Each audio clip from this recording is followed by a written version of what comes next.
We've been continuously covering the situation when it comes to climate change, environment, and the World Climate Summit. We have our reporter on the ground in Baku, Ashutosh Mishra, who joins me to discuss the drowning islands and what is the world doing about these island nations. We are also being joined by guests from various island states as also climate activists. I'm being joined by Ashutosh Mishra himself from Baku, our journalist there, Christopher Wright, founder of Climate Tracker and Climate Strategy Advisor to Ember, Johan Hostialik from Grenada, Charlene Hoff from Cook Islands. Thank you so much for joining us here on the network. Great to have you because this is an important topic not many people are discussing, but it has always been a very important part of every COP that I've attended, and now we see Ashutosh also covering the same issue. But Ashutosh, in terms of conversations, we've seen climate activists from these island nations come forward, talk about it. But in terms of real forward movement and taking notice of the situation on the ground, how much has COP29 really delivered for these island states? Well, so far, doesn't anything I find very significant that the developed nations or the COP29, the diplomacy, the global community has delivered. The negotiations are still underway because at large, the financial support, everything can wait. The biggest challenge that they're facing, that many of these islands, be it in the Pacific or the Caribbean, will extend. There's an existential crisis because of the rising sea level. So they want at least the global community in their NDCs at least should commit that they will abide by the Paris Agreement 1.5, though it should be an ambitious goal, but at least they should move forward to abide by their commitment that they have made in the previous agreements of the climate of parties conferences. So here, often every day we see the activists are raising their voice at different platforms. You have the representations from the Caribbean or the Pacific Islands here of the COP29, and at large demand that we will go extinct. We have, for that particularly, if you see the Caribbean, way back in decades ago, we have seen the migration of thousands of these people from the smaller island. Then it was for the financial instability. And now we are seeing a climate migration from the Caribbean islands, or for that matter, even the Pacific islands. Those, the US and Australia could be one of the larger supporters to these.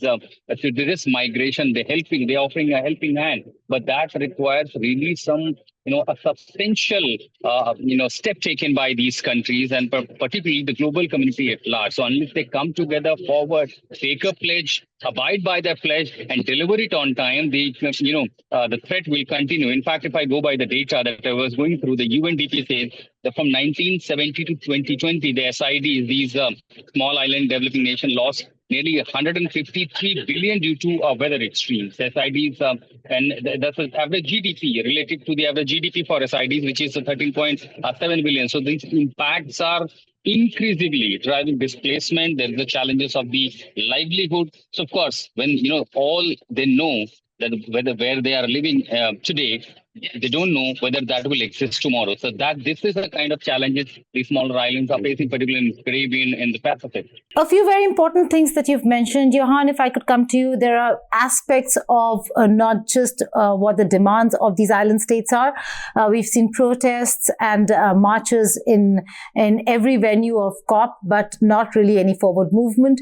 But climate migration is also a very important issue. We'll talk about that, Johan, but if you could spell out what the demands of these island states really are. Well, simply this: climate justice.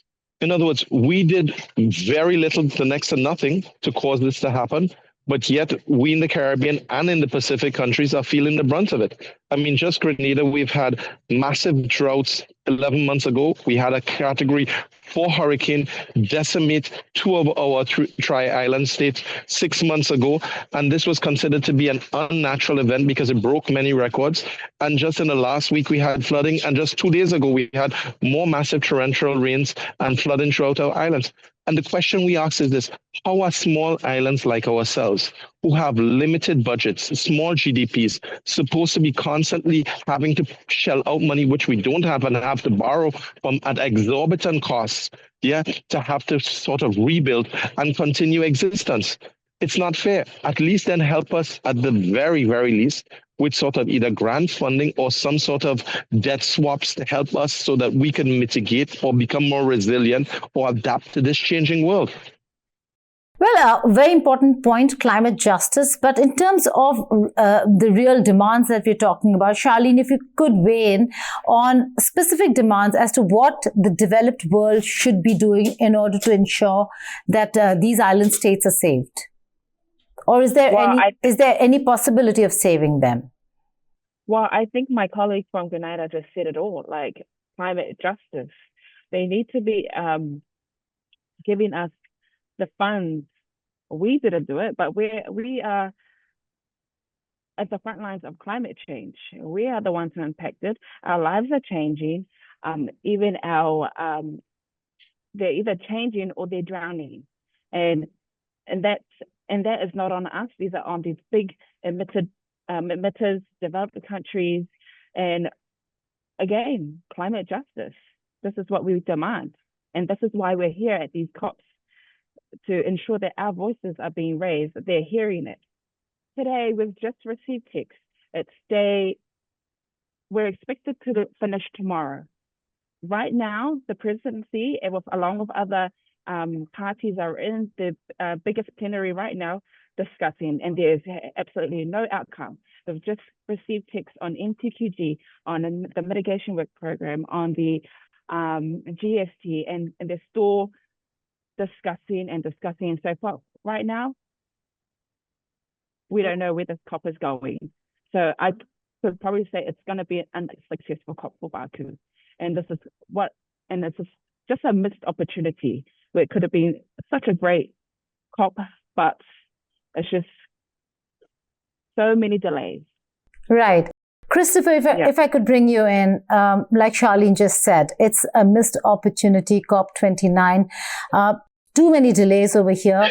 Let's just talk about global warming, which really impacts these island states. Global warming and the rise in water levels.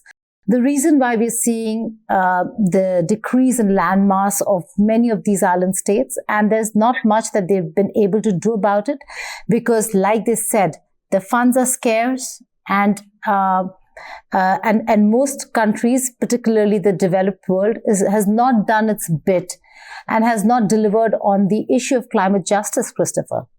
Yeah, you're absolutely right. And in many ways, climate justice is support that's both meant to help economies transition to a new economic way of a new clean economy, but it's also meant to compensate for the sins of past emissions and the historical emissions of the biggest emitters.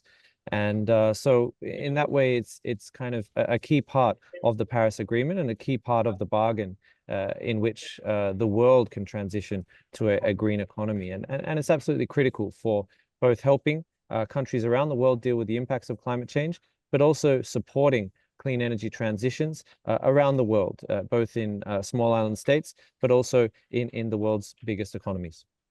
Johan, if I could come to you, what are the immediate challenges that your country is facing? Well, let me give you a statistical figure that's really horrific. The monies that we are getting through, and I use the word alleged grants or assistance in loss and damage, is 18 times less than the debt repayments that the Caribbean countries have to the global north.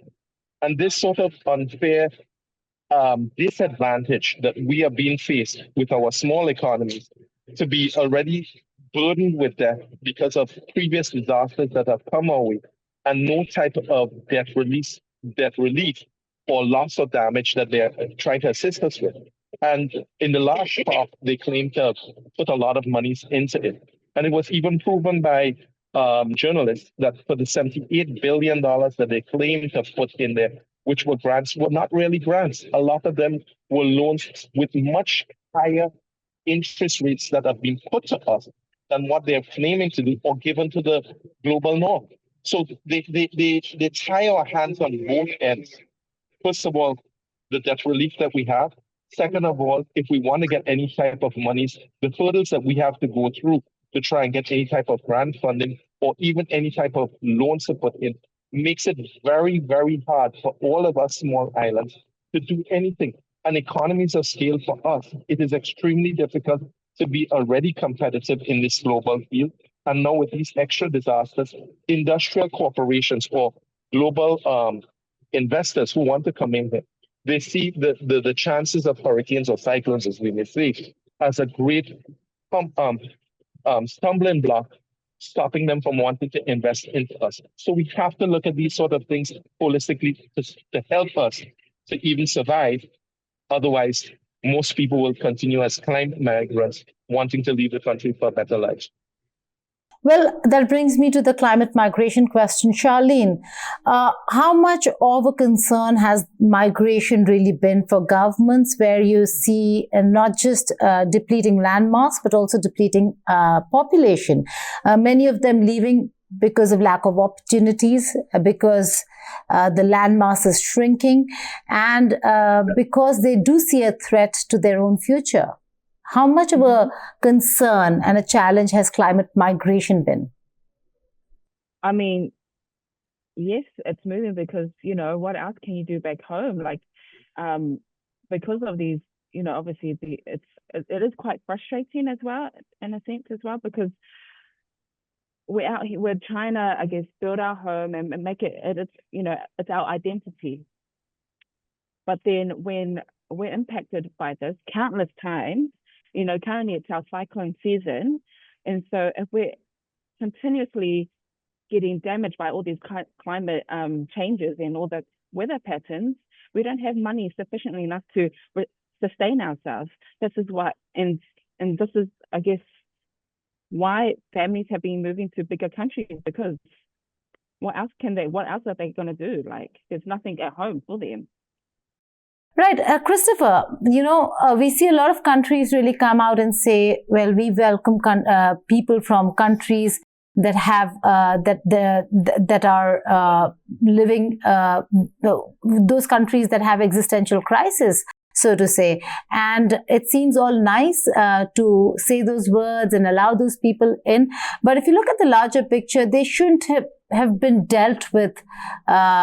Dealt such a terrible hand, that they shouldn't have had to deal with a situation where they have to leave their country because of lack of opportunities, lack of funds, or lack of land mass itself.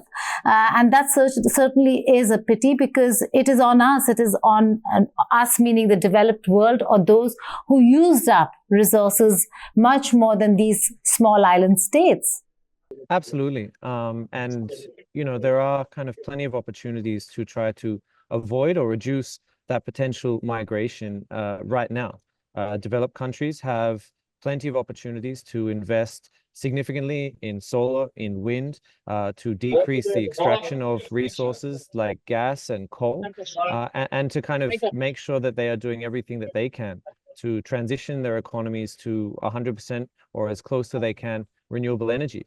And we see kind of incredible renewable energy expansions in China and in India that many developed countries could emulate, or could do more to invest in their own countries to reduce the contributions that they're making. And I'm from Australia, and Australia has a relatively small population, but we have the highest per capita emissions from coal mining, the highest per capita emissions from coal power, and the highest per capita methane emissions of any of the G20 countries.